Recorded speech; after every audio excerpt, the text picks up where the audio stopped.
If I can transfer onto you my past wounding, and you can allow yourself to be constructed into an object, like you are operating as an object for me, that is a very loving thing to do on your part. Because it is only by me being able to do that to you and with you that I stand any chance of healing that, of recovering that. This is the profound essence of psychoanalysis, to understand that.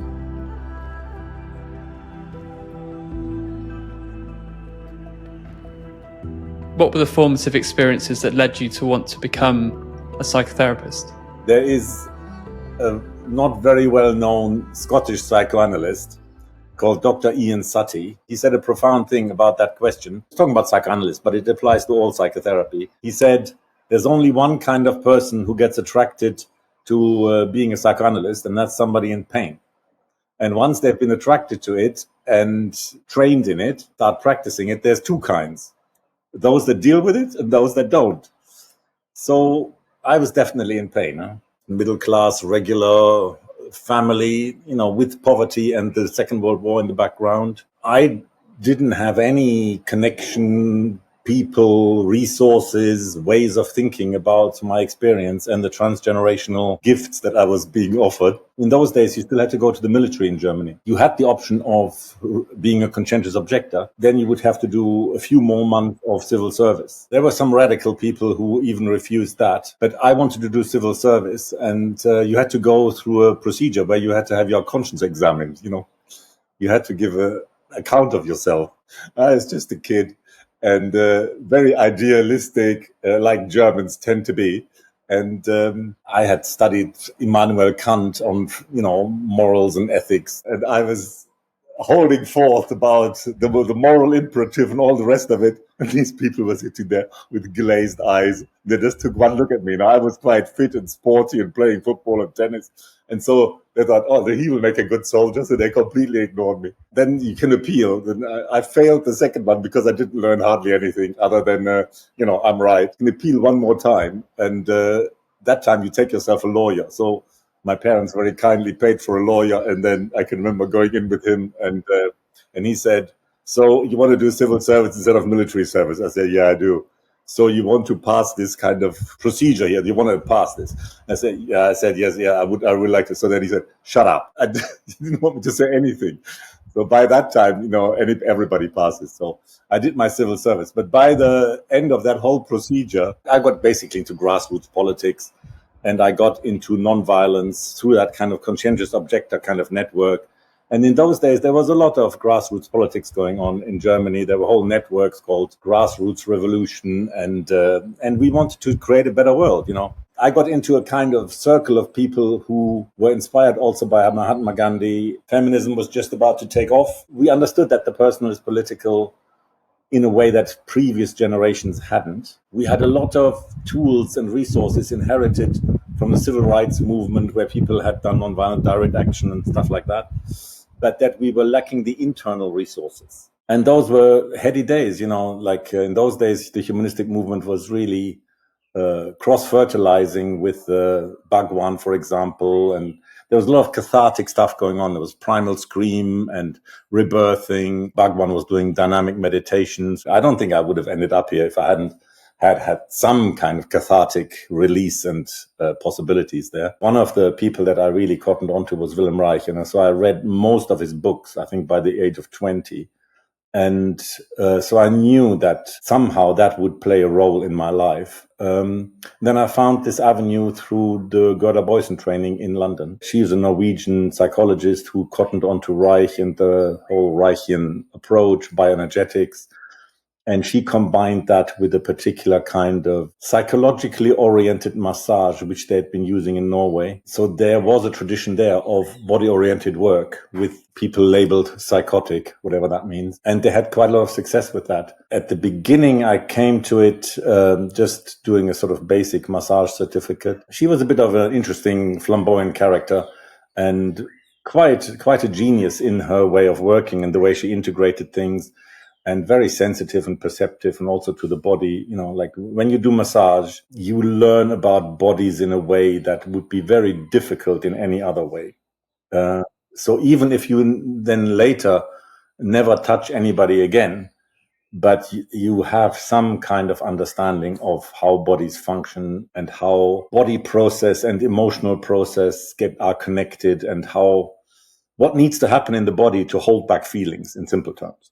What were some of Wilhelm Reich's ideas that really caught your attention and made a lot of sense to you? The revolution that he was bringing to psychoanalysis these days, I guess we would call it holistic. He was the first to really work in a body-mind way. He wasn't the only one. The early 20th century, especially in Germany, there was a lot of cross-fertilization between intellectual Jewish people, German people. There was a lot of radical stuff going on, most of which is forgotten. When we were interested in communal living in the 70s and post-patriarchal ways of organizing society, we thought we were discovering that. We thought we were the first people in human history to think like that.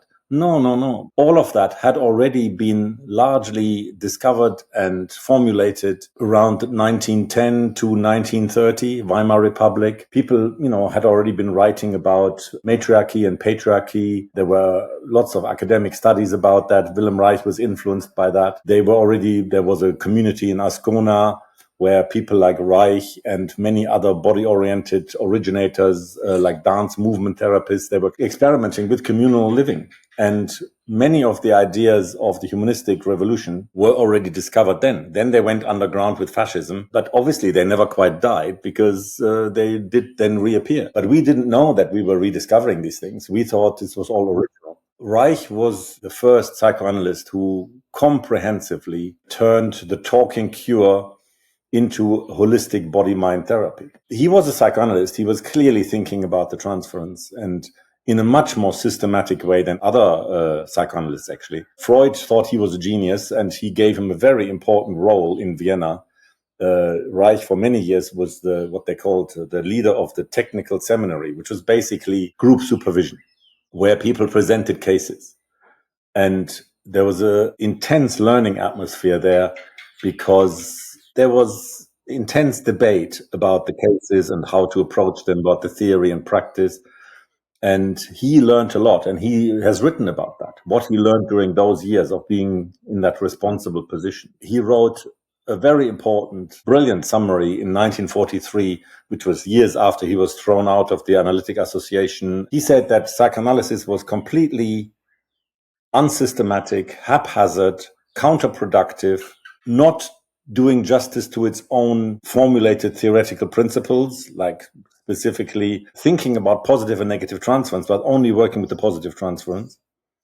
He challenged all of that, and he wanted to ground all of that in the body and make it more systematic, because he said most psychoanalytic treatment was chaotic and it wasn't particularly that helpful to the patients. The main book he wrote was Character Analysis, and that came out in 1933, 1934, which was the time when he was thrown out. So that was never really officially appreciated by the psychoanalytic community.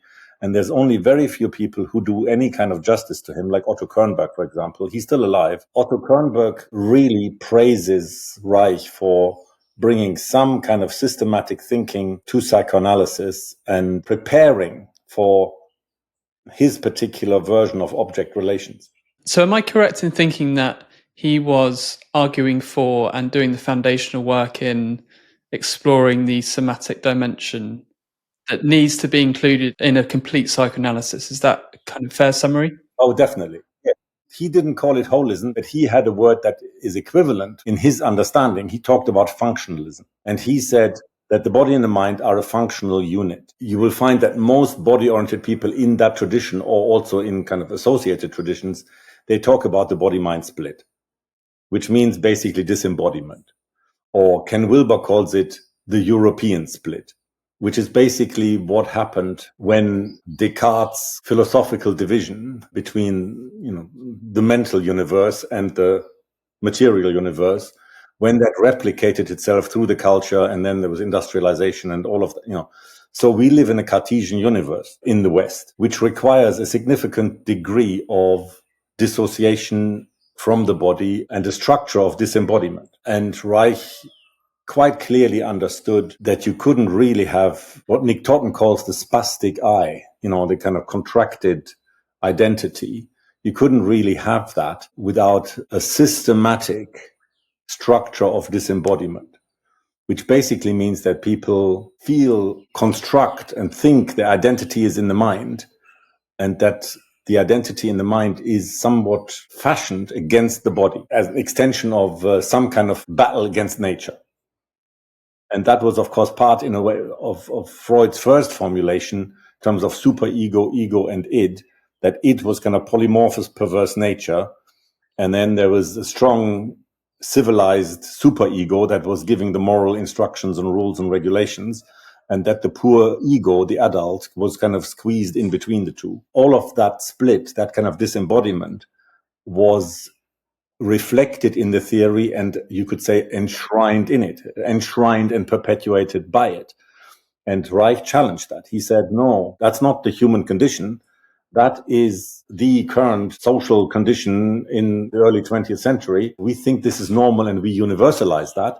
But no, it's perfectly possible to experience the body-mind as a wholeness, as an integrated unity. One idea I've come across recently as a way of thinking about emotion as bridging the mind-body split is that emotion is actually a physical sensation that our mind then comes in and wraps words around to describe what it is and why it's happening, to contextualize it. So the feeling of guilt, for example, you actually feel it in your abdomen first, and then it gets contextualized by the mind. Yeah. Well, this is one of the basic principles. You wouldn't find many body psychotherapist kinds of people who wouldn't take that for granted. I mean, it's an explicit part of training in those days, manifested in all kinds of hugely oversimplifying kind of principles that we cherished like a religion, basically. I mean, in those days, most of psychotherapy in the early 80s, 70s and 80s, psychotherapy was just a mixture of cults, basically. You know, when you trained, you joined the cult, and then you spent the rest of your career in that cult. And you had all kinds of superior judgments about other approaches, and, you know, they were basically all rubbish. And what you were doing was the one true religion. You know? So that was the atmosphere. That was before psychotherapy integration. That was before UKCP started sort of cross-fertilizing and integrating. Body psychotherapy was also, I mean, it didn't exist as a term at the time, because that only got invented in the late 80s. Which is a very bad name, because it shouldn't be body psychotherapy. If anything, it should be body-mind psychotherapy or holistic psychotherapy or something like that, you know, because then you had this endless confusion, which rumbled down all the generations through the 90s, that body psychotherapy was confused with body therapy, with massage and, you know, body work. And still to this day, people mix, you know, amalgamate body work, body psychotherapy, and have no idea that people have been beavering away for decades trying to bring some distinctions into that field, you know. I would imagine that 9 out of 10 people in my year, whenever I was to say body psychotherapy to them, would jump to that assumption that it was about body work. Yes, exactly. So, I mean, that's an indictment, huh? How people like me and others haven't managed to make that clear. You know, like in the 80s, we were jumping up and down. We wanted the body to be included. And then we had the kind of the 90s, you know, where suddenly even the analysts cottoned onto the body and everybody wanted to include the body. And then that wasn't right either, because they were just instrumentalizing it. They were just objectifying the body. They were grafting on body work on top of what they were doing already. Whereas we had basically a Reichian conception that once you start thinking about the body-mind as an integrated whole that is split and chronically divided or at war with itself, then you need to reinvent psychotherapy from the ground up. Everything needs to change rather than just, we'll do a kind of weekend on body work to graft it on, you know. I was beavering away in the 90s to, let's say, complexify the oversimplifying way in which the body was taken on board. One way in which it has affected the whole field is through the somatic trauma therapies. You can't minimize the effect they've had on arguing bottom-up work. And that's a good thing. But do any of these approaches, do they deliver what they claim? i.e., do they really provide a psychotherapy and a relational space where the client's body-mind integration is likely to happen? No, I don't think so. What does body-mind integration actually look like? Inhabiting the body as it is. That means in its suffering, in its woundedness, inhabiting the body as, as an incarnated being, and experiencing the wholeness. Like there's that famous Leonard Cohen line, there's a crack in everything. That's how the light gets in. The body is like that. It's the vessel, but it's cracked. It's not perfect. It's not meant to be a narcissistic object.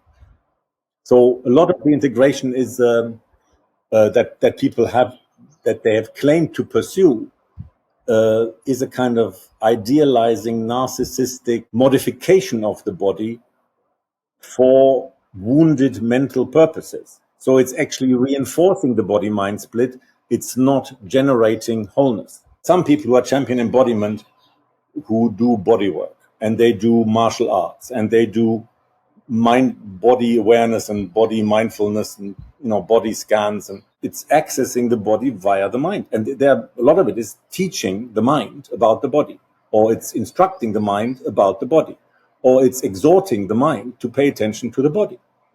That is not working with the body-mind split. That is talking to the mind in order to behavior modificate the whole system, but by, again, using the body as an object. So how would you describe accessing the body not through the mind then?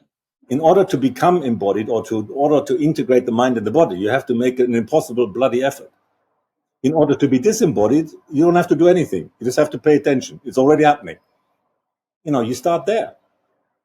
I mean, this is where all the body-oriented traditions could really benefit from integrating the paradoxical principle of Gestalt, which says change happens when we accept what is. Now, what is? It's an innocuous little phrase, but it's very profound and complicated. What do we mean by accepting? And what do we mean by what is? Well, what is disembodiment. Heidegger says we find ourselves thrown into the world, and you're already disembodied. You didn't choose as a 3-year-old to disembody. You grew up in a culture that required you to end up in a disembodied state. By the time you developed something called the mind, you were already disembodied.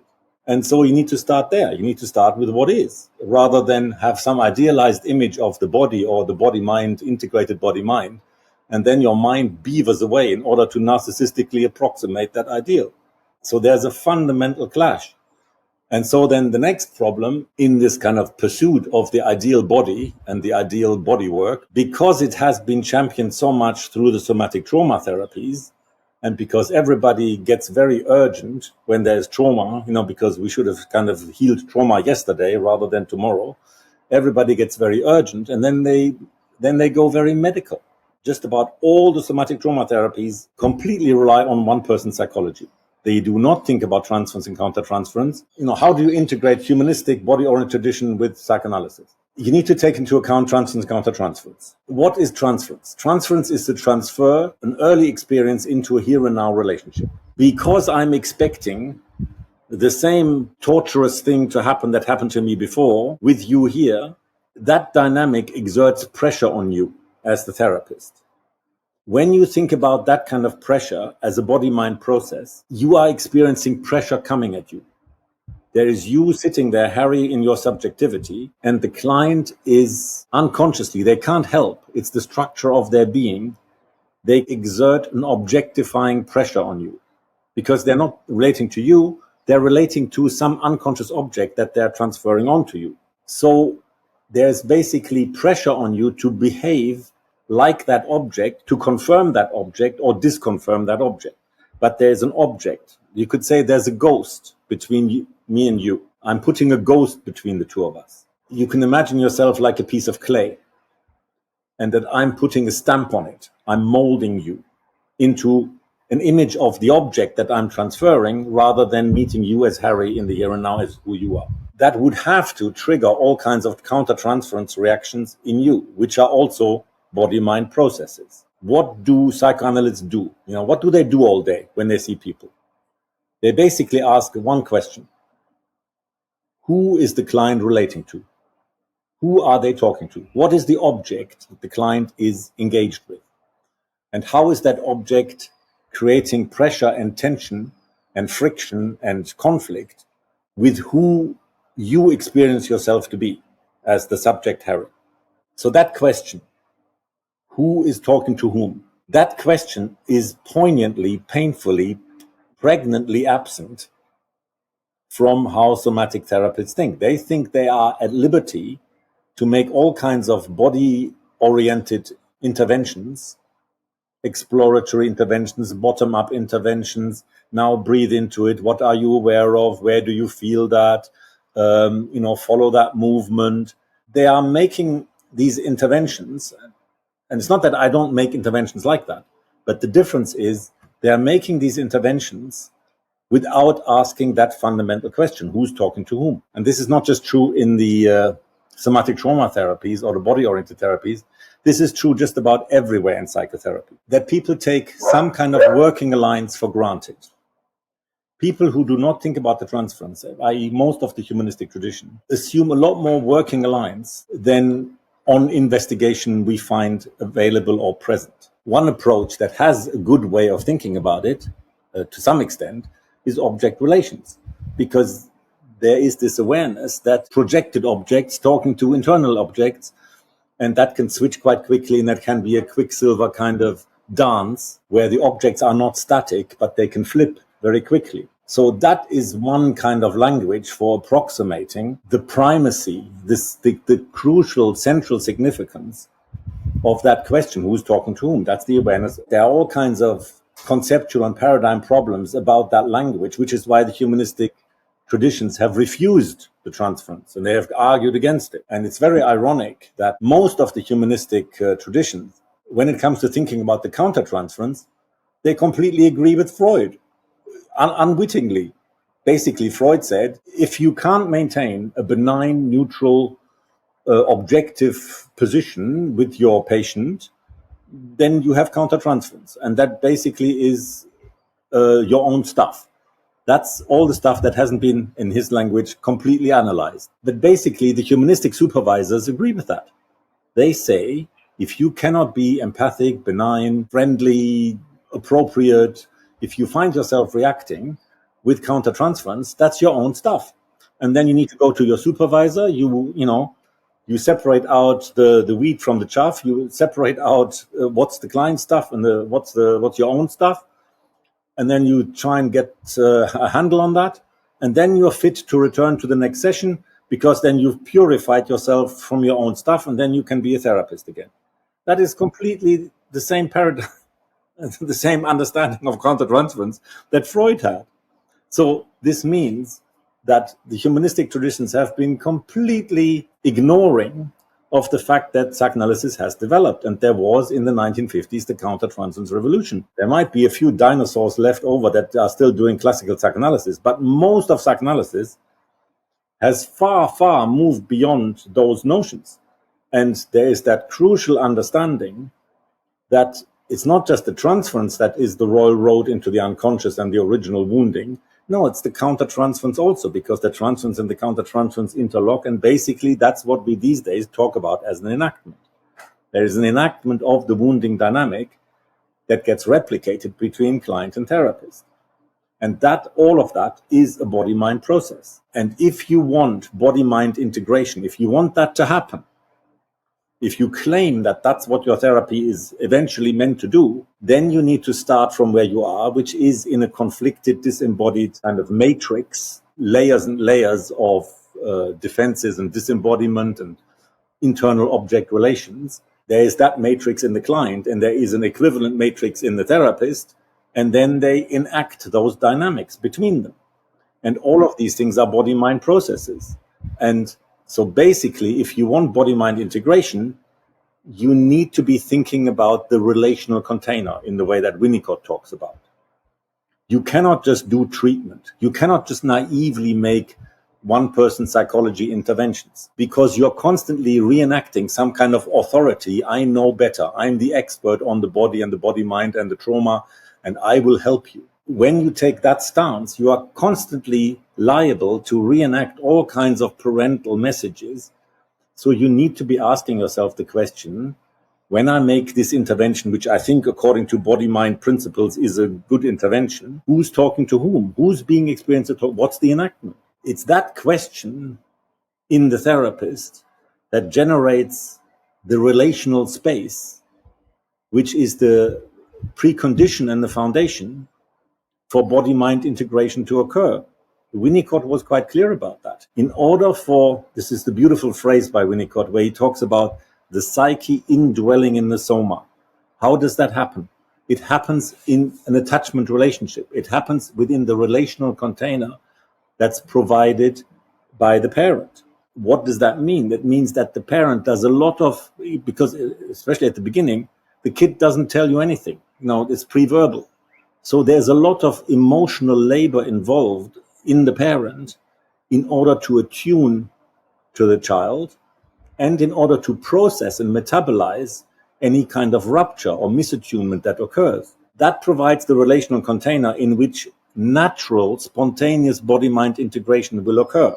Can you give an example of how a bodily cue, so tension in the body or breath or posture, things like that, might help guide the session? You want to be able to think as the therapist, how do you even begin to investigate that? By trusting your own body-mind countertransferential processes, your reactions. All human beings, in as much as they go through early stages of what they call primary intersubjectivity, learn to read the other person's subjectivity. Now, most parents are in degrees screwed up, and they exhibit what the Reichians called character armor or some kind of characterological, character style kind of defensive structure. Now, as a child with an open heart and an open body mind, you run into that like a brick wall. But in the process, you learn how to intuit, how to grasp, how to apprehend the other person's chronically conflicted being. There's a body-mind being there who's supposed to be your caregiver, but you intuit through your pain, through your painful interactions with them, that they're not as available to love and attunement and attachment as you are. As a therapist, later, you need those skills that you acquired in pain. Plus, on top of that, when I was talking about the transference and how, as a therapist, you are like a lump of clay that is molded, that has stamped upon it the unconscious body-mind relating that comes from the client's internal object relations. When you understand that and you want to work with the unconscious, then what attitude do you need to take as a therapist? You can't just work with the unconscious in some kind of segregated, kind of ring-fenced kind of space. If you want to allow the unconscious, you need to allow it everywhere. It means you need to allow it in relation to you. That gives them invitation or permission to misrepresent you, to treat you as an object rather than a subject. This has been one of the major paradigm struggles, of course, of the whole field over decades. Integration depends upon me validating subject relating, intersubjective relating, dialogical relating, person-to-person relating, the heart of the humanistic tradition. But we need to recognize that that is always already fundamentally and existentially in conflict with object relating. Now, object relating has had very bad press in the humanistic tradition, but it is part of the psyche to create fantasies and objects. The psyche is peopled by internal figures, which I project onto others, and that is to some extent an objectifying process. If you listen to the humanistic tradition, you would think that that is a very bad thing to be doing to people. Thou shalt not objectify people because it's doing violence to them. Fair enough. In all kinds of ways, individually, collectively, collective identities. Postmodernism has really helped us understand that that is an act of violence. However, it's embedded in the psyche until you become conscious of it and until you generate the capacity to really be open-heartedly intersubjective. If you don't go along with that just, let's say, pejorative description of objectifying processes, then you need to go back to Winnicot, who says some very profound things about the uses of an object. if I can transfer onto you my past wounding, and you can allow yourself to be constructed by my transference into an object, like you are operating as an object for me, that is a very loving thing to do on your part. Because it is only by me being able to do that to you and with you that I stand any chance of healing that, of recovering that. This is the profound essence of psychoanalysis, to understand that and how necessary that is. So that objectifying process is valid to the child. The mother is an object some of the time until the child learns subjectivity and intersubjectivity in the way, for example, Jessica Benjamin describes beautifully. Intersubjectivity is an achievement, like what she calls mutual recognition, is an achievement that comes about through a very delicate and torturous process between baby and mother over time. And then I'm learning to become part of the human community and part of intersubjective relating. The way I do that is through objectifying. And along the way, treating each other as objects can be a very, very pleasant experience. It can be a very, nurturing, loving experience. Making love is a tension between treating you, making love to you as an individual, but having some animal passion in it, which treats you as an object. There's an interesting existential fundamental tension there, and which we need to integrate. We need to be able to hold the tension between subject relating, intersubject relating on the one hand, and object relating on the other, without vilifying or making pejorative the object relating, but seeing its transformative potential. Because you will never enlarge the realm of subjective experience unless you can work through and heal the object relating that you're maybe still caught in. So object relating, that's what we do. We offer that kind of tension. That's, to me, very precious thing that is unusual about therapeutic relating from other ways of relating, that we say, fine, treat me as an object and let's have that process, because if we can allow it, then that will forge subjectivity and intersubjectivity. It is rupture and repair which leads to developmental growth spurts in the child. If you only have harmony, you don't have the same kind of development. And that the same thing applies to therapy. Unless you have an enactment, there can't be therapeutic transformation. Enactment, like the replication of the wounding in therapy by the therapist, by the client, the replication of the wounding, the enactment of the wounding is indistinguishable from the transformation of the wounding. That's the heart, the paradoxical heart of therapy. Petruska Clarkson has 5 relational modalities. Yeah? When she distinguished them and defined them, before she even did that, she excluded the medical model because thinking that's not psychotherapy. But so what I've proposed in the last kind of 20 years or so is that we reintegrate the medical model, not as a superior model that hovers above everything, but as one of the relational modalities. So rather than 5 modalities, I've got 6, which includes the medical model. So I'm championing the medical model as a part of the circle of all the modalities, the diamond of all the modalities. What I'm refuting and refusing is to give the medical model a kind of superior supremacy position. But when you have all of that, and you do all of that as a body-mind process, then profound relational and body-mind integration can occur at the same time, because they are 2 sides of the same coin. When you're working with someone who seems very disconnected from their bodily experience, how do you go about helping them re-inhabit that? So I'm a nice guy. I have compassion. I don't want that for you. I don't want you to have to live in a condition where you are creating misery without even knowing it. So I want to help you. That's a legitimate human, compassionate impulse. However, can you really, in your disembodied condition, can you really appreciate the love and the compassion that I've just felt as an impulse? I make an intervention based on that impulse. I'll say to you, well, you're telling me about your life, but at the back of it, you sound quite resigned and contracted, like there's nothing to look forward to. That's quite sad. They say, oh, it's not that bad. I'm making efforts and it's not as bad as it was yesterday, and I've already improved and I've lost some weight, or, they respond like that. So I'm trying to lovingly connect with what I've perceived, and I've put that out to them. And then what do they do with it? They don't want to know. They justify it. They feel it as a criticism. So then immediately the question becomes, who's talking to whom?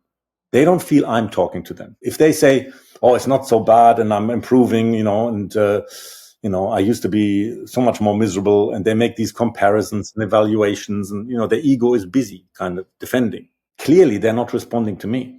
That is the transference right there. If I now make an intervention, like some kind of body-oriented intervention that's meant to address this, I'm making that intervention from a transferential position.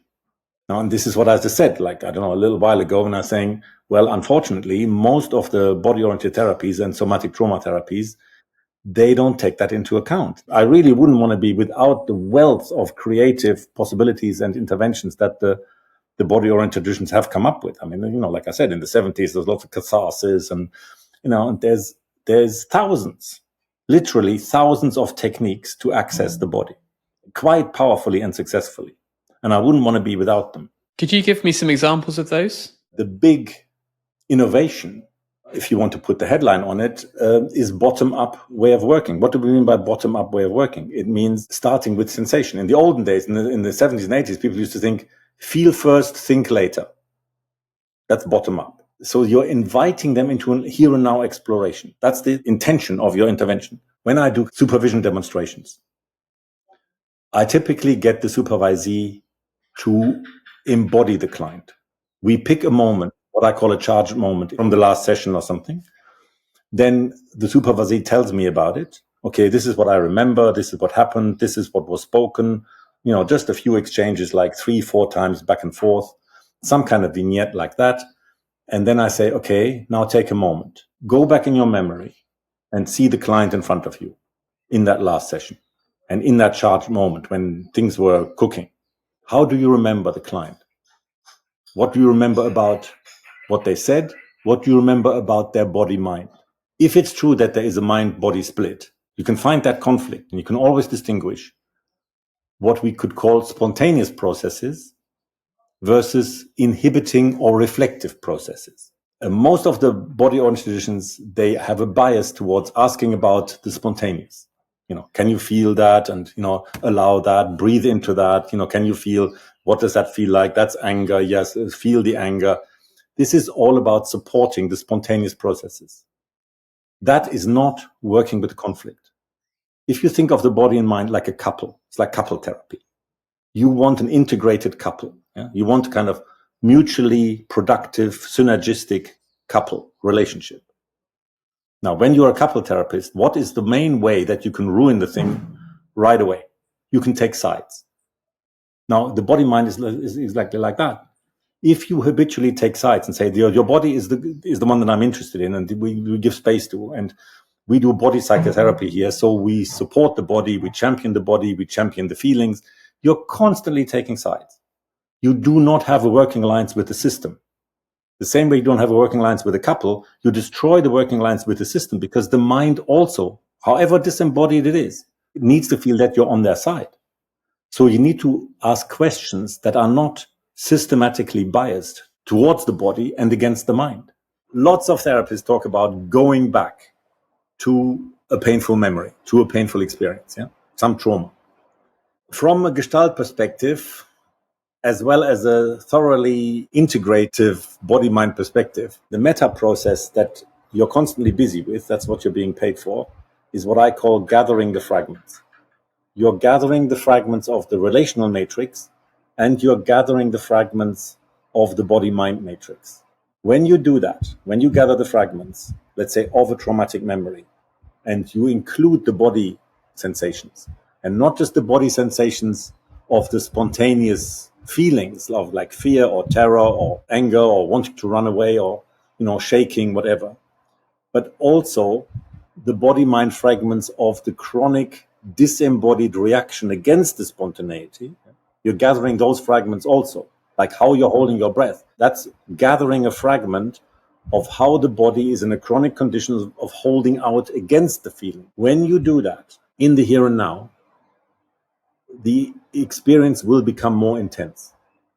You're basically orienting towards more awareness of more intensity. What is inevitable is that the chronic mechanisms by which the client has protected themselves and survived they will come into much more stark focus. By contrast, they are thrown into relief. And so you keep working in a paradoxical fashion with the invitation to feel the fullness, the full intensity of the trauma, at the same time as championing all the intensity of the protective mechanisms. Then you're working with the conflict. And if you keep doing that, at some point, the conflict will reorganize itself. It's important to phrase it as the system will transform itself, so we don't fall prey to the grandiose narcissistic therapist assumption that I did the healing. Nobody does the healing. The healing happens spontaneously. But what you can do is to prepare it and to provide the relational container and to allow yourself to be constructed and to be involved and to keep surrendering to the enactment. To a large extent, it is the therapist's capacity to be in the enactment, i.e. to experientially surrender to the enactment, whatever that involves, that provides the environment in which transformation can occur. So that would be really integrating psychoanalytic and the humanistic. It would be integrating intersubjective with objective. It would be integrating spontaneous and reflective processes in the body-mind domain. You're in a multidimensional universe that is chronically conflicted, and you're gathering the fragments in order to invite into the relational space an experience of wholeness. Classical metaphor that people use is like the caterpillar going into the cocoon and then coming out as a butterfly. There's some transformation that can occur when the therapist can be involved on all of these dimensions across the body, mind, and the relational field and the social field and so on. In order to sustain yourself as a human being in those very painful, paradoxical processes, if the whole field is like a mirror of the psyche, then what we have is a fragmented field. It's like a shattered mirror. You really need the whole shattered mirror of the whole field to resource you to survive that kind of pressure. Most of the field consists of people in the middle of their lives who don't entirely rely on this for their living. And most people do about 15 sessions a week. Now, some of us, including you, probably, you want to make a living from this. You need to find a way of surviving this in a sustainable way, for years to come, with at least 25 clients a week. Over the decades, I've taken many people from, they think, oh, I've done a training, I've got the paper, I've got the qualification, I'm registered, I'm ready now. No, you're not ready. You are like a soldier being sent into a battlefield with insufficient equipment. You are being fried. The first borderline that comes along will eat you. You are not ready just because you have a piece of paper. So what advice would you give to people just starting out in their therapeutic journey?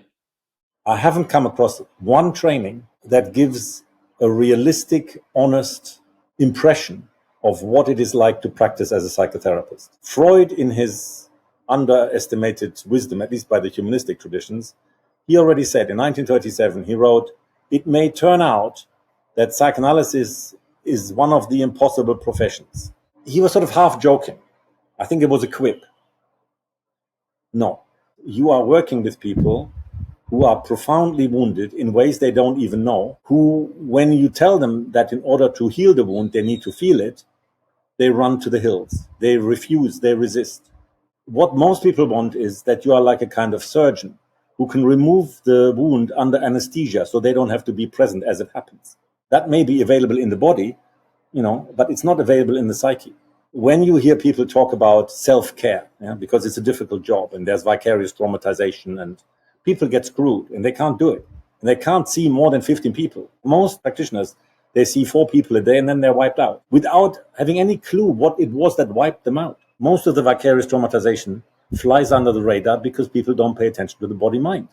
Most of the vicarious traumatization is communicated non-verbally and absorbed non-verbally. So that's the first major lacuna in our awareness. The second thing is that the job is paradoxical. As I just said, transformation happens through wounding, through the enactment of the wounding. Most trainings make out, okay, Here are our theories. Our theory is vastly superior, or at least marginally superior to all other theories. Here are the techniques that you're supposed to use. These are the interventions that logically flow from that. Implied in all of that is a kind of meta-psychology which says we have a theory and technique. There is no theory and technique that does the work. It's the human being inside the theory and technique that does the work. You cannot become a good therapist through academic learning. You have to have one foot in the camp of apprenticeship.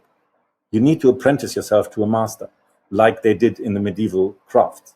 So if it's a job that's impossible and paradoxical, and you've described it as going into battle, what makes it worthwhile? Because magic occurs, transformations occur, and love. Love makes Freud said that. If essentially the cure is affected by love. He said that, and it's true.